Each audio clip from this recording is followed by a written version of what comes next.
Wayne's World, rising above the noise and confusion. It's Wayne's Word. Oh. Welcome, Mayor Yemi Mobolade, to another edition of Wayne's Word. It's great to have you back. Thanks for coming to the studio this morning. It's good to be back. It's been a while. Yeah, well, thank you. So what you been up to? What's going on as mayor right now? What's the biggest dilemma you're facing right now as mayor of Colorado Springs, the 39th biggest city in the country? 39th, well done. Just over 500,000, second biggest in the state of Colorado. Predicted to be the first, God knows when, but Sure. We're growing.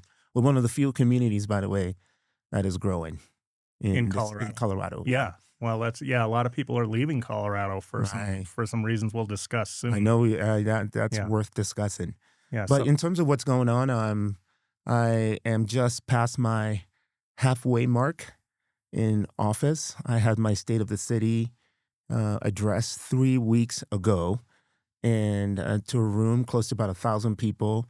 I had I showed up in my Notre Dame Fighting Irish jersey, and I use that as a bridge to say it's time for a halftime report. And if you're a football fan, I love college football, but the halftime report is when you talk about key plays and strategies and the data, see how you're doing. So you're at halftime now. I'm just over halftime, and so I'm pleased to say the state of our city is strong, despite a number of the economic challenges and headwinds so many cities and American households are facing. And we're seeing incredible growth and progress in a number of areas, including public safety, economic vitality, and beyond.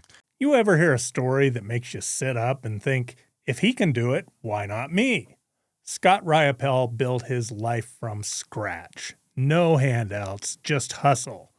Now he runs Interstate Roofing, part of the One Solutions family, and he's showing others the path out. If you're ready to change your life, follow him on Facebook and Instagram at big_Scott303. This isn't just roofing, this is a way up. At Integrity Bank and Trust, integrity is more than a name. It's a way of doing business. My family does business there, and I can tell you they are the friendliest and easiest we have worked with over decades as entrepreneurs and small business owners.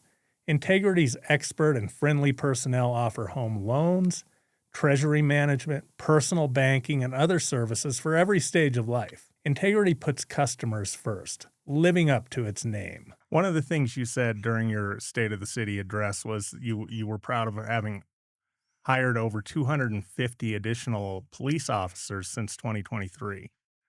Since I got June 2023, since I assumed office. Yeah, it's been. And CSPD has reached a point of having more than 800 officers for the first time in the history of the city. That is correct. We crossed that 800 mark. Now, with attrition and retirements, we're probably still in the 790 something. And so we just graduated 21 officers last week. And so we're around that 800 still, and we'll continue to train and hire and deploy them to our community and get to that 839 in terms of full strength as of today. So clearly you are an anti-crime big city mayor.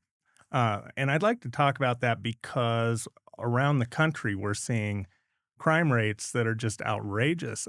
Particularly think about like Chicago, Memphis, some of the places that President Trump has targeted where he's sending National Guard he's sending troops to try to fortify, to try to protect people from crime. Right. This is, I like to point out, primarily crimes that are killing Black people.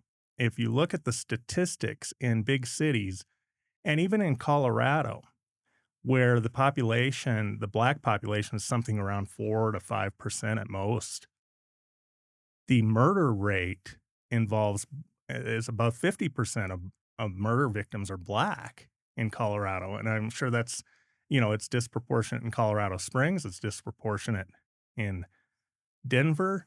And your city is sitting here in a state that has the second highest crime rate in the country, as rated by U.S. News and World Report this year. We are the second most dangerous state in terms of crime. Now, if you would have told me that would be Colorado, when I moved here Right. 30 years ago, that would have been the craziest thing anyone had heard. This was not Illinois. It was not New Jersey. It was not Right. these places that It's we associate. Colorado. Yeah, Yeah. Michigan. This is This is Colorado. Colorado. Right. How did that happen? And I mean, obviously, you're hiring police officers left and right, but how did we get here? I don't know fully. I mean, I don't know how we got here, but I can speak to what I believe how we got here. This is the challenge of democracy today. I mean, Colorado is right now a one party state in terms of its leadership. Not that And you're not a member of either party. Yeah, that is very purposeful. I mean, for me, it's connected to my American story. It's connected to my faith. I just feel that for democracy to work really well, you need the competition of ideas. You need that for democracy. You remove the competition of ideas, democracy is done. And we're seeing that play out in the state of Colorado. Well intent, good leaders.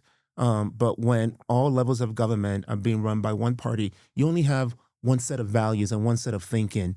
And you have leaders who mean well, but don't have the full story.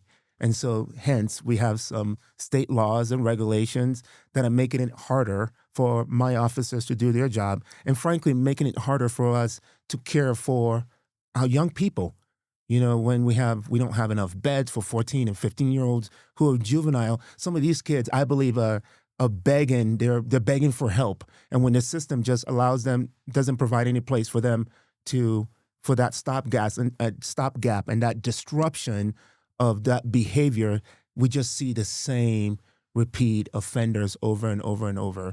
And so that is on the state level, but on the most local level, I believe the job of a mayor, our job description it's clear. And for me, it's public safety, it's our roads and infrastructure, and our parks, and fiscal responsibility as dictated by the city charter and city code. So one of the reasons why public safety is really important to me, because that is what I signed up for. That is a job I was elected to do, and we're making progress despite some of the state challenges that we're seeing. And some of those state challenges are, first of all, the Democratic Party has had full control of the state. I mean, every statewide office, both chambers of the legislature, both U.S. Senate seats, the governor's office.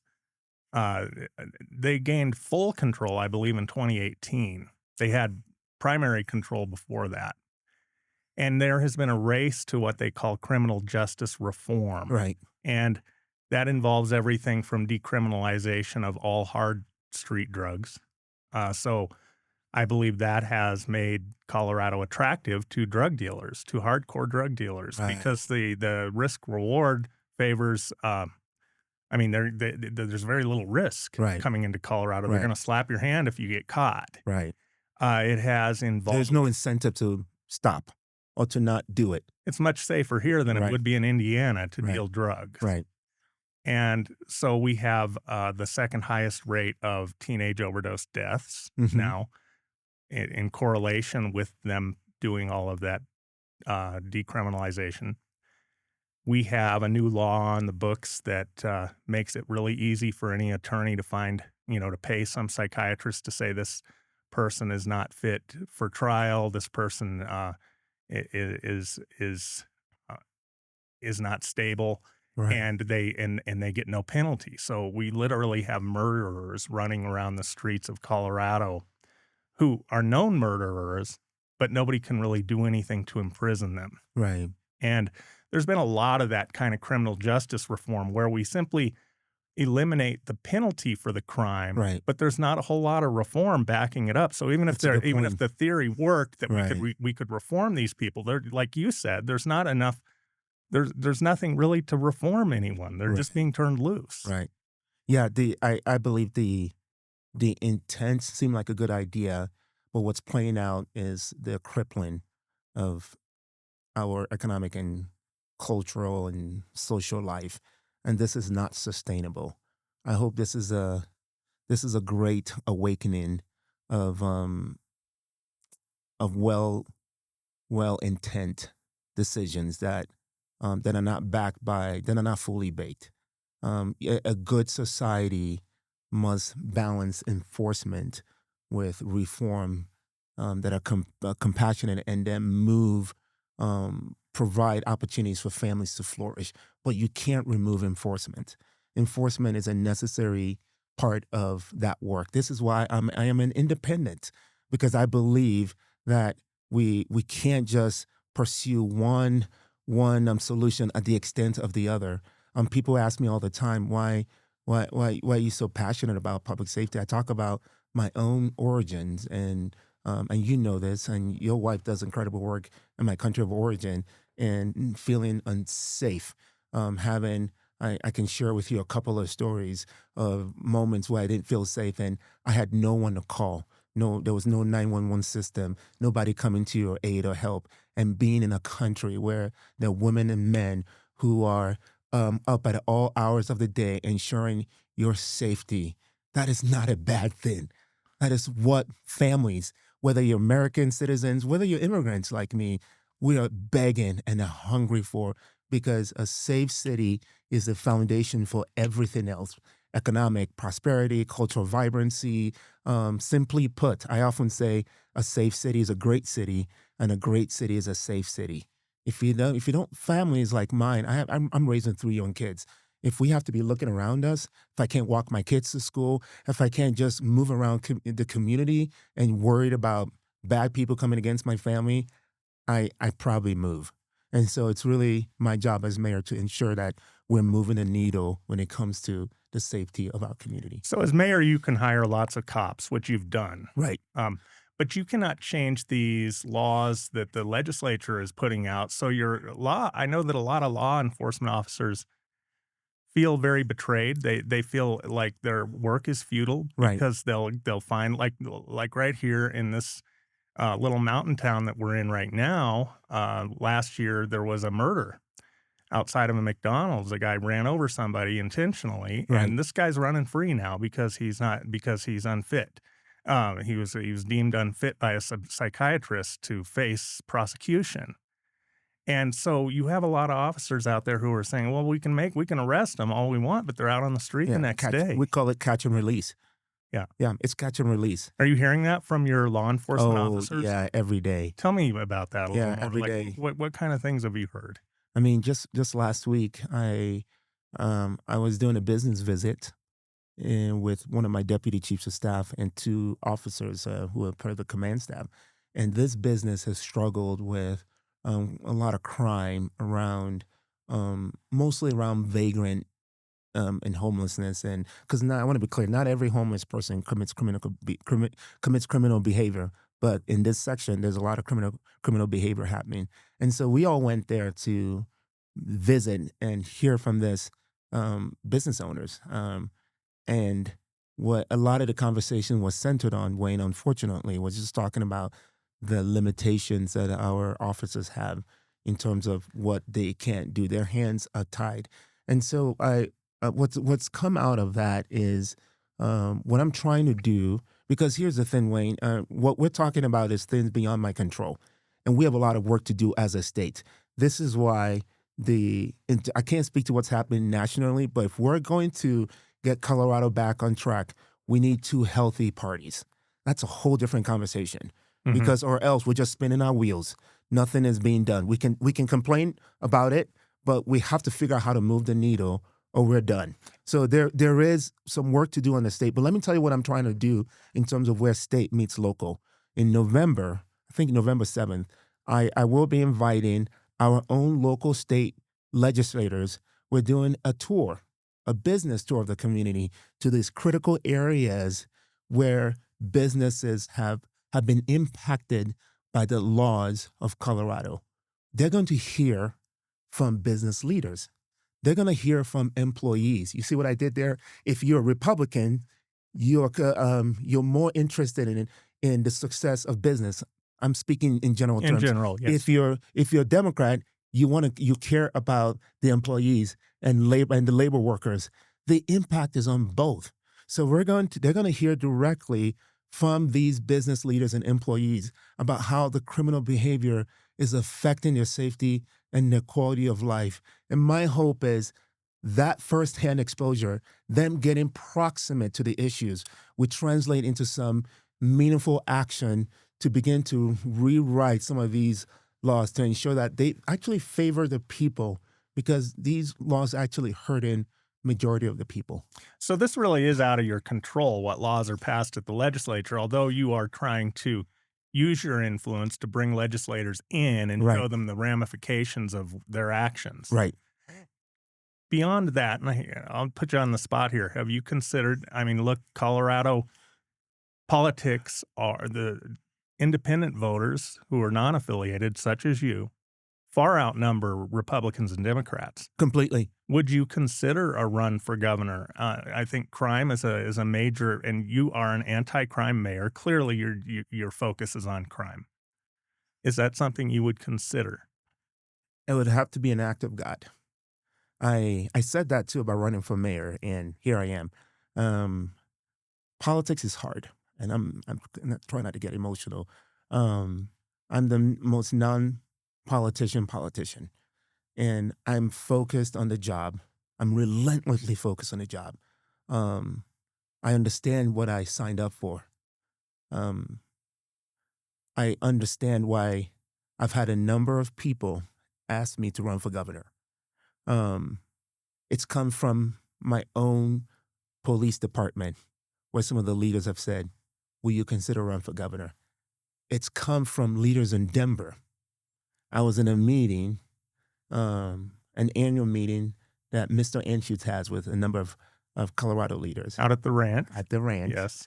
Mr. Anschutz, by the way, I used to work for him until recently, runs That is correct. a media empire here in Colorado, owns the Gazette in Denver and Colorado Springs, and we could not be more fortunate as a state to have a local family here in Colorado that cares so deeply about this state that is willing to make our newspapers robust. Yes. And they really are. Yes.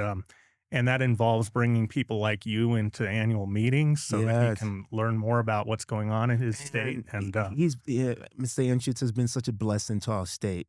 yes, And in this annual meeting, 3 of those leaders asked, and they were Republican leaders, when are you going to run for governor? When I meet with Denver state leaders, they've said, when are you going to run for governor? And I think what they see in me is someone that's just practical.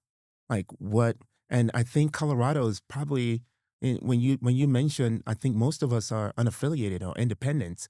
And you see that and as people detach from the political identities, what they're really saying is, we just care about our safety and our quality of life. So I appreciate I hear that as a compliment when people say, when are you going to run for governor? It's not you got to do this, maybe in their minds, but I hear it as a compliment about you understand what needs to be done. But right now I'm just focused on being a great mayor.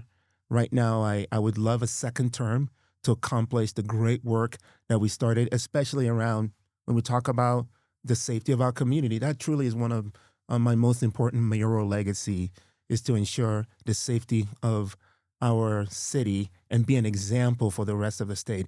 I truly believe the road to a safer Colorado starts right here in Colorado Springs. The road to everything starts here in Colorado Springs. Last week I was in Denver with some leaders, Chaffa leaders, and they all said, we looked at Colorado Springs as a model.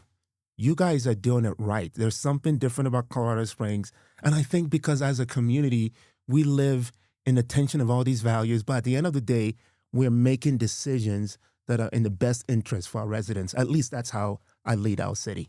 for those listeners and viewers who don't live in Colorado and don't know a lot about it, Metro Denver and Metro Colorado Springs, which are not far apart geographically, are night and day in terms of cultural and politics. Colorado Springs is very pro-business, anti-crime, and it's growing. Right. People are leaving Denver in droves because Denver has become a place known for needles in parks, homeless people on the streets. There's tents and sleeping bags everywhere. The crime rate is out of control. And they've seen an influx of nearly 50,000 illegal immigrants in the past couple of years. Now, you have unlike many large city mayors, you have not welcomed illegal immigrants into your city. Is that partly because of your opposition to crime? Right. I want to be clear that because you're an illegal immigrant doesn't make you necessarily a criminal. No, it does Yeah. not. I I want mean, to a be lot clear. of people come here and they overstay a visa or something. That's not really a Exactly. crime. But there are also illegal immigrants in our communities that are criminals. Yes. And I have zero tolerance for that. As and and what makes many American cities vulnerable in terms of illegal immigration is you don't know who is coming. And I think that's the challenge. There are good people that are coming. There are also a lot of bad people that are coming. And that puts our cities in a vulnerable place. And at the end of the day, immigration is a federal purview. And we've needed our federal partners to step up to ensure that we know what's coming to our cities. We need some meaningful processes and enforcement at the borders to imagine if I always think of a city as one big home, just like our home. When you going back to an earlier comment about criminal behavior in our community, would you allow that in your home? Would you just allow anybody to walk in? No, in fact, I take rather severe, strict security measures here, Exactly. including locks and cameras and dogs and guns. And, Right. because I have, at one point, we were raising 6 young children in this household. Most of them are grown now, but I couldn't take risks with their security. Right. There's a sense of pride for our homes. We keep it clean. And I mean, that's how I think about a city. I think about a city as just one big home. We have to keep it clean. There needs to be pride. You have to have order. You have to obey the rules. Who lives there and who doesn't live there? Yeah, all those things are really important. And I honestly think that it's well-meaning perspective.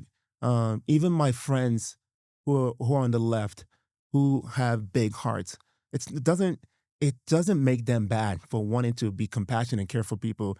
But I feel like it's misplaced compassion that doesn't see the whole picture. Because when you begin to frame these decisions and these ideas in the context of your own home, it's a game changer. Because even the most compassionate person will not open their home to just anybody in a lawless home and just allow people to come in and steal, and that makes no sense. And so we have to think about our cities the same way. Now, you have a rather unique perspective among big city mayors in that you are an immigrant. Right. You're an American citizen, naturalized American citizen, but you're an immigrant. You came from Nigeria, the largest city in Nigeria. Yep.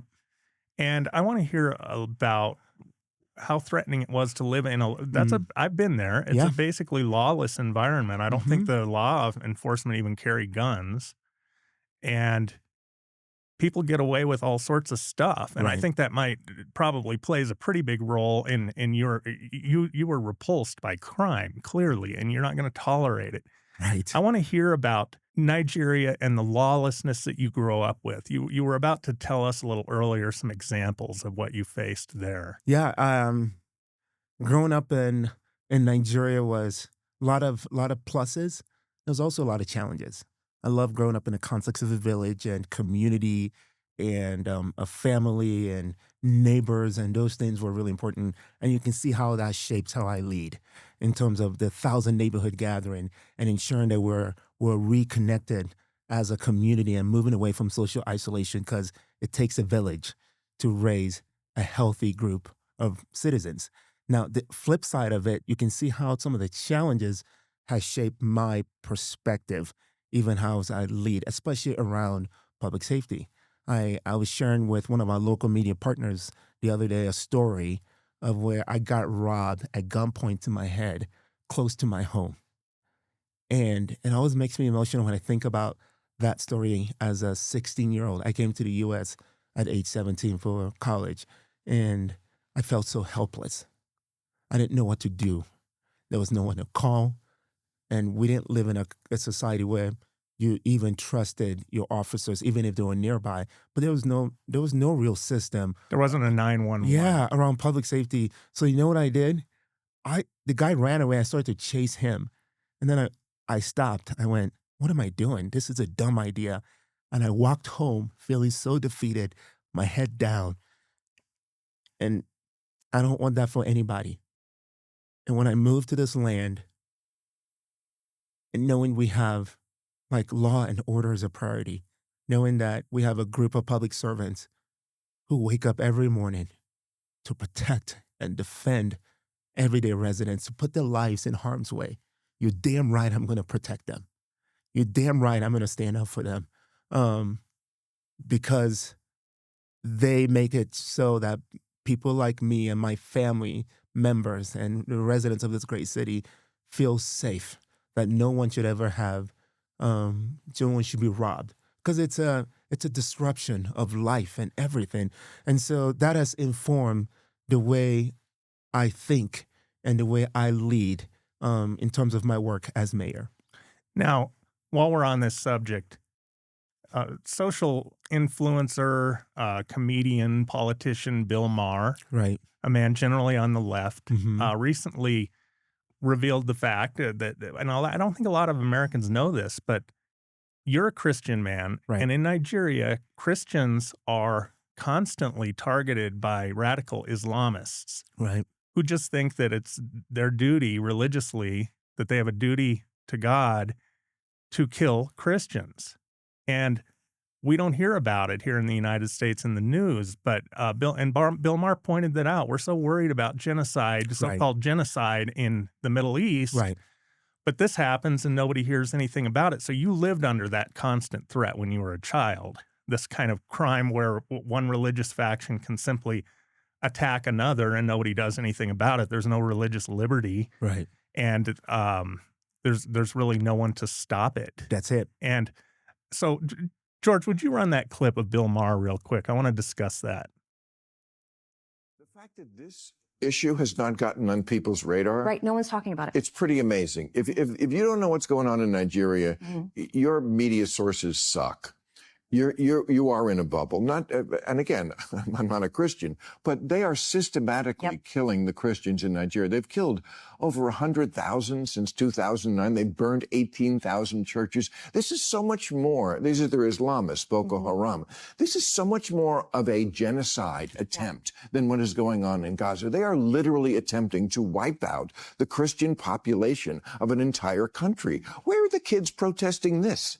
Yeah, are they sure? Thank you. So no one will talk about it, so thank you. Absolutely. It's Africa. That's why no one's talking about it, and they should be. You can't read about it in mainstream media. It's sad, so thank you for bringing Well, because the Jews aren't involved. That's why. It's the Christians and the Muslims. Who cares? Thanks, George. So when I was in Nigeria, I saw all of these IDP camps, and they were Christians who they were the survivors who had their fathers and husbands, and sometimes their mothers and wives had been killed by Boko Haram, Right. or any other faction of radical Islam.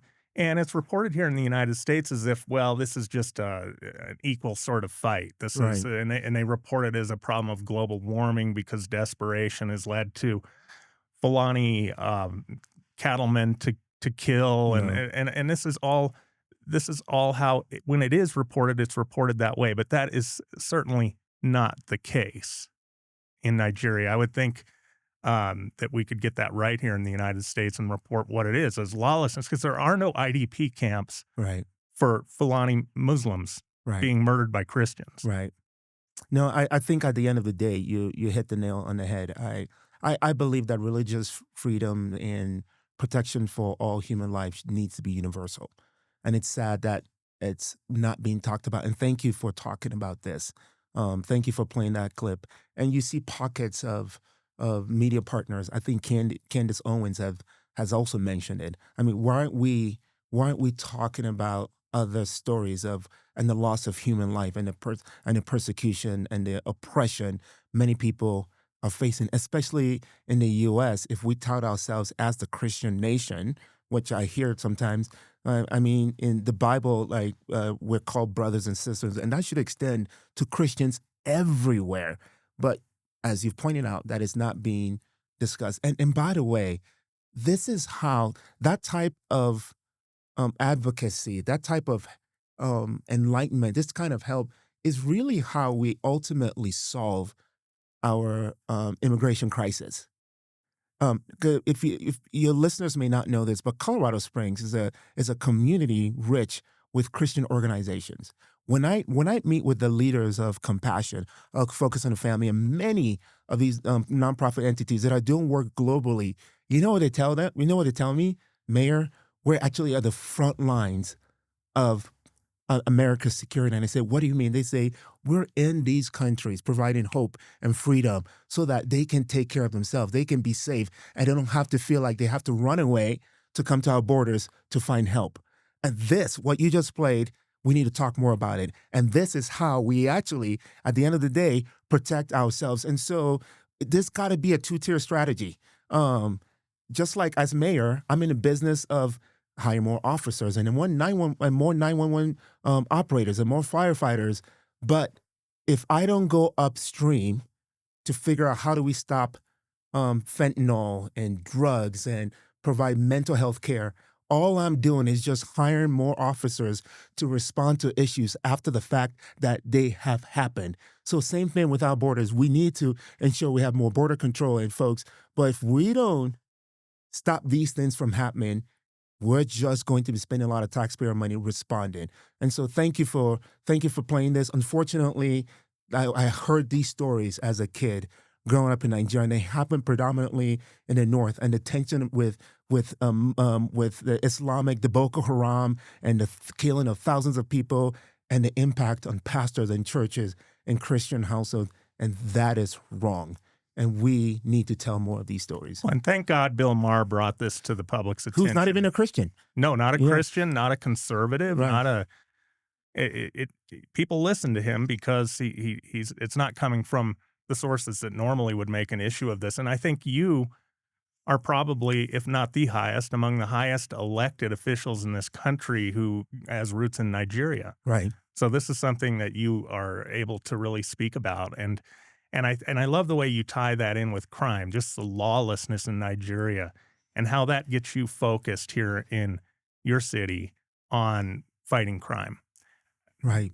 Do you understand President Trump's desire to crack down in some of these cities that don't have a mayor who is hiring all sorts of law enforcement? I know you don't want to get political, but Right. really, I mean, can we continue just watching 20, 30 murders every weekend in Chicago, and most of those victims being black? Right. I can't speak into the politics of how the feds decide going to Chicago. I do know as a mayor, this is besides, and we were doing this work before President Trump got elected. That's when this has been a top priority. Here's what I tell our residents. If I don't do this job, the feds will come and do this job. So at the end of the day, this is my responsibility as a mayor. And I would rather be the one leading this effort than having the president of the United States lead that effort for me. And so that's why I'm so focused on ensuring that we are moving the needle. We've even talked about how we leverage technology, Wayne, to really ensure the safety of our community, which is a whole different podcast to even talk about the role of technology in our public safety efforts. We'll have to talk about that next time you come in. I would love to talk about that. If you want to talk about it real quick right now, since you brought it up. I'd say technology is a way of the future. It's a force multiplier. So check this out. We can get a drone to the scene in 2 minutes, faster than any officer on foot. We have eyes on the situation, and we know how to deploy the right resources, and it saves the city money. It protects our officers. It protects our community. It is truly the way. So we have red light cameras. We have speed van safety coming up in November. We have our body cams. We're now evolving our body cams to now transcribe reports, so officers don't have to sit and type. Freeing up a lot of their time. Yes. And so with the benefits are many in terms of freeing up resources, protecting officers, protecting our communities and beyond. And so Colorado Springs is actually one of the few communities in the entire country that many of the chiefs association for the police department look to us as an example for how we're leveraging technology to improve our public safety efforts. Okay, great. While we're on public safety, I read in the Gazette just the other day that you're going to have a hard time with firefighter hiring next year, with hiring firefighters, bringing them into the academy. What's going on with that? Is that just because you're putting so much money into law enforcement right now? No, there is no hard time. I want to be clear. What we have a hard time is a $31 million budget shortfall. So we had to move things around to prioritize public safety. I'm pleased to say the fire department virtually took very little cuts in terms of the budget, while other departments took 20%. So you can see how we rearranged things to prioritize both police and fire. Well, what we made this decision really this past June, even in advance of me releasing the budget to City Council, was understanding that we are fully staffed in the fire department. We're planned for the opening of Fire Station 24. We just got open 3 weeks ago for one of the fastest growing areas in our city. So we're fully staffed there. We're graduating next week 22 new firefighters. So yay us. So in terms of the best use of our resources, the fire department felt like we could put a pause on that and then resume in 2027 because we are okay for 2026. Now, we've also said the good news is fire department has very little attrition. So if for some reason in 2026 we have need for a handful of more firefighters, we would be willing to do a small academy to meet those needs. But in terms of a big academy in 2026, we felt like that was not the best use of our resources. Okay. Yeah. Now, voters, against your will, you didn't crusade against this, but you were opposed to the legalization of recreational pot sales, marijuana sales in your city. What have you seen as a result of voters doing that? There was a editorial in the Gazette just the other day talking about how much more THC is being found involved in deadly, fatal car crashes. Right. Yeah, we're seeing marijuana and THC, and even in a lot of the coroner's report. This is why I'm against it, because it's not even just car crashes. I feel like every kind of criminal activity or behavior that leads to death or a murder or homicide, I feel like there's always a connection to drugs. And I still believe it's bad for our youth.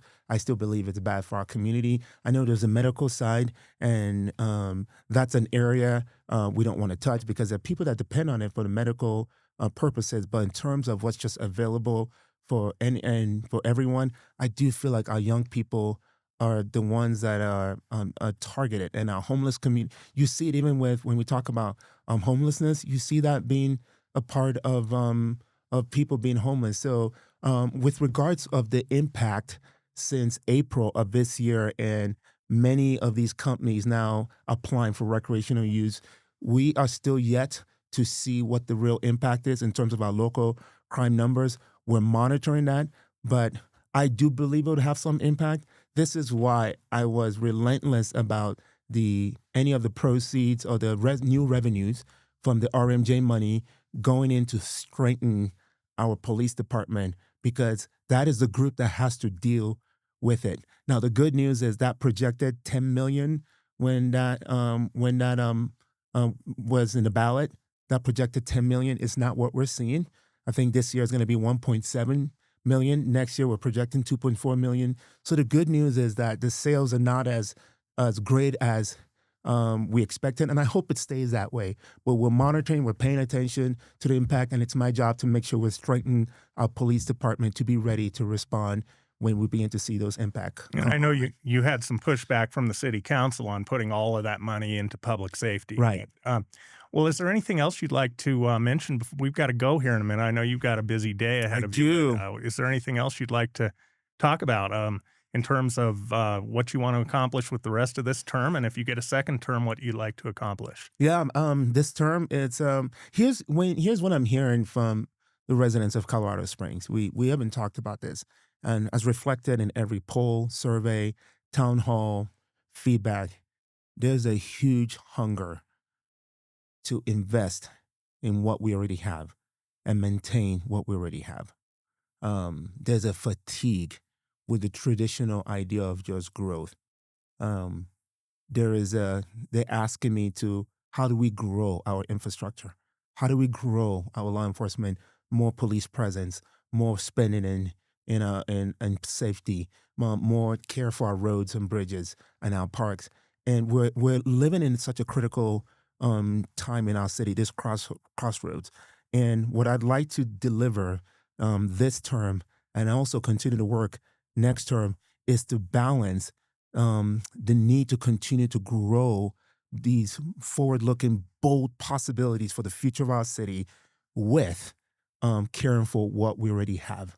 And so you're going to see in me a leader who's excited about the new growth opportunity, but also I'm equally excited about, the Center for Public Safety Excellence, to be best in class for Colorado Springs to continue, and El Paso County to continue to lay the foundation and to lead the way in terms of our safety. So that's what you're going to see from this mayor, is how do we continue the traditional notion of growth? Because if you don't grow, you die. But also, how do we begin to grow our infrastructure, and knowing that infrastructure first is kind of the sentiment of our resident. And so I'm excited. It's a perfect arena for me as an independent, because I get to live in a juxtaposition of both and the tension of both, and to say it's not either or, it's and. We need both for the future of our city. I'm excited to finish this work for the next year and 5 months and do it again for 4 years after that. Right on. Well, thanks for spending so much time this morning discussing everything with us, and I appreciate you coming in. Thank you so much for having me. I appreciate always being here. Let's do it again soon. Let's do it again. Okay, thanks, Mayor. Thank you.